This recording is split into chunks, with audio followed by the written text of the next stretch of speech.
बिस्मिल्लाहिर्रहमानिर्रहीम। अस्सलामुअलैकुम वरहमतुल्लाहि वबरकातुहू। जमात हफ्तुम की तालिबात, आज आपका उर्दू का लेक्चर नंबर 5 है। लेक्चर नंबर 4 में आपने एक नज़म पढ़ी थी, क़स्सा एक दावत का, जिसकी मैंने बुलंद ख़्वानी की थी और मुश्किल अल्फाज के मानी आपको बताए थे, और उस नज़म का आपको ख़ुलासा भी बताया था कि वो नज़म किस हवाले से लिखी है। सैयद ज़मीर जाफ़री जो हैं इसके शायर हैं, और उन्होंने एक अहम मसला जिसको बुफ़े डिनर कहा जाता है, बुफ़े दावत, तो उसमें अगर कोई जाए इंसान तो उसमें जाकर अच्छा खासा उसका तमाशा ही बन जाता है। यानी उनके कहने का मकसद ये है, शायर का मकसद ये है बताने का कि ये जो हम बुफ़े दावत होती है जिसमें खड़े होकर खाने का ज़्यादा रिवाज है, तो ये हमारी तहज़ीब के और हमारी इस्लामी रस्म व रिवाज के, इस्लामी तरीक़े के बिल्कुल ख़िलाफ़ है। तो इसको उन्होंने एक मिज़ाहिया अंदाज़ में पेश किया है और बड़े दिलचस्प अंदाज़ में ये नज़म जो है उन्होंने तहरीर की है, जिसको पढ़कर इंसान सबक सीखने के साथ साथ उसको मज़ा भी आता है। ठीक है, यकीनन आपने इसका मुताला किया होगा, इसको पढ़ा होगा और इसको महज़ूज़ हुए होंगे आप।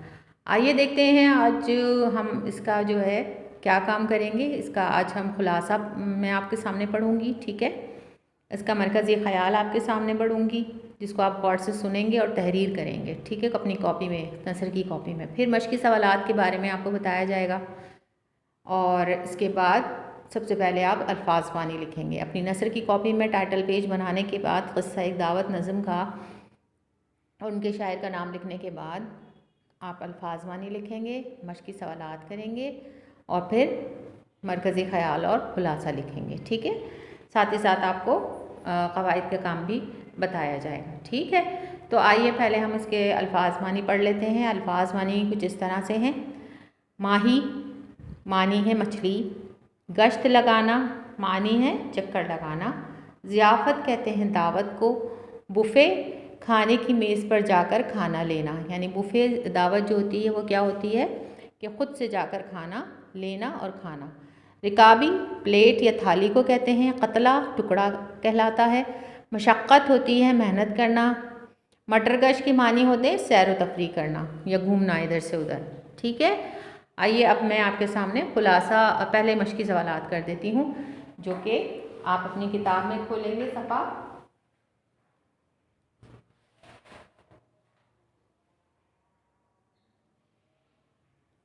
किताब में देखिए तालिबात सफ़ा नंबर 84 पर।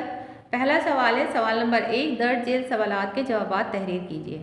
गौर से सुनिए जो मैं बोल रही हूँ, आपने इसको कॉपी में तहरीर करना है जवाबात को। बुफ़े दावत किसे कहा जाता है? बुफ़े दावत किसे कहा जाता है? बुफ़े दावत में मेज़ पर तरह तरह के खाने सजाए जाते हैं, मेहमान खुद जाकर खाना निकालते हैं और खड़े खड़े बातें करते हुए खाना खाते हैं। ये हमारे मज़हब और इस्लाम के ख़िलाफ़ है और ये महज़्ज़ब तरीक़ा नहीं है। ठीक है, दूसरा सवाल, बुफ़े दावत में मेहमान को किन मुश्किलात से गुज़रना पड़ता है? बुफ़े दावत में जो खूब अफरा तफरी होती है, किसी को खाना मिल जाता है जबकि कुछ लोग खाने से महरूम रह जाते हैं। ये खालिसतन मग़रिबी तरीक़ा है।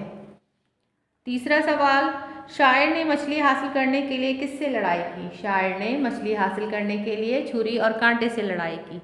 आपने पढ़ा था ना वो मिसरा, कत्ले कतला माही, यानी कि छुरी कांटे को उठाना पड़ा उनको मछली खाने के लिए। इसके बाद सवाल है, कबाब हासिल करने के लिए शायर को कहाँ तक दौड़ना पड़ा? कबाब हासिल करने के लिए शायर को मीलों तक दौड़ना पड़ा। मीलों तक तो ऐसे ही उन्होंने मजाकन बात की है, लेकिन काफ़ी उनको भाग दौड़ करनी पड़ी, लेकिन उन्हें कबाब हासिल ना हो सके। फिर इस सवाल है कि खड़े होकर खाने में क्या मुश्किलात पेश आती हैं? खड़े होकर खाना खाने में बहुत सी मुश्किलात पेश आती हैं। लोग आपस में टकरा जाते हैं, प्लेट गिर सकती है, खाना गिर सकता है। ठीक है, और ये तरीका हमारे दीन इस्लाम के ख़िलाफ़ है। सवाल नंबर 2 देखिए, इसमें मिसरों को दुरुस्त अल्फाज की मदद से पुर करना है, यानी बीच में खाली जगह दी हुई है। ज़ियाफ़त के डैश दर हकीकत, ज़ियाफ़त के क्या आएगा इधर लफ्ज़? बहाने। पुलाव तक डैश आया गया हूँ, पुलाव तक बहुत आया गया हूँ। कहीं डैश से टकराया गया हूँ, कहीं कुर्सी से टकराया गया हूँ। मटर के डैश जबकि मटर गश्त, मटर के वास्ते जबकि मटर गश्त। कबाबों की डैश ढूंढने को, कबाबों की रिकाबी ढूंढने को। और आप जो है नज़म पढ़ेंगे तो आपको इसके सारे जवाबात आराम से मिल जाएंगे। फिर सवाल नंबर 3 आप देख रहे हैं अपनी किताब में सफ़ा नंबर 84 पर। ये हम करेंगे कवायद की कॉपी में, ठीक है। सवाल नंबर 1 हम सारे कर रहे हैं और सवाल नंबर 2 हम नसर में कर रहे हैं अल्फाज मानी करने के बाद। सवाल नंबर 4 पे आ जाइए। ज़ियाफ़त के बहाने दर हकीकत मशक्क़त के लिए लाया गया हूँ, ये लिखेंगे आप और फिर ये सवाल भी लिखेंगे साथ में। इस शेर में शायर ने बुफ़े की किस खराबी की तरफ इशारा किया है, वजाहत कीजिए। यहाँ हेडिंग आएगी वजाहत और फिर आप लिखेंगे असल खराबी बेतरतीबी और नज़्म ज़ब्त का ना होना है। किसी के ज़्यादा खाना निकालने की वजह से खाना ज़ाया हो जाता है, तो किसी को खाना ही नहीं मिल पाता। असल में हम मगरिब की हर खराबी को अच्छाई समझकर अपना लेते हैं और ये नहीं सोचते कि क्या बुरा है और क्या अच्छा है। ठीक है तालिबान, तो आपने ये सवाल नंबर 1, सवाल नंबर 2 और सवाल नंबर 4, ये 1, 2 और 4 आपने नसर की कॉपी में करना है अल्फाज मानी लिखने के बाद। और आइए मैं आपको इसका पहले मरकज़ी ख़याल पढ़ के सुना देती हूँ, आप गौर से सुनिए।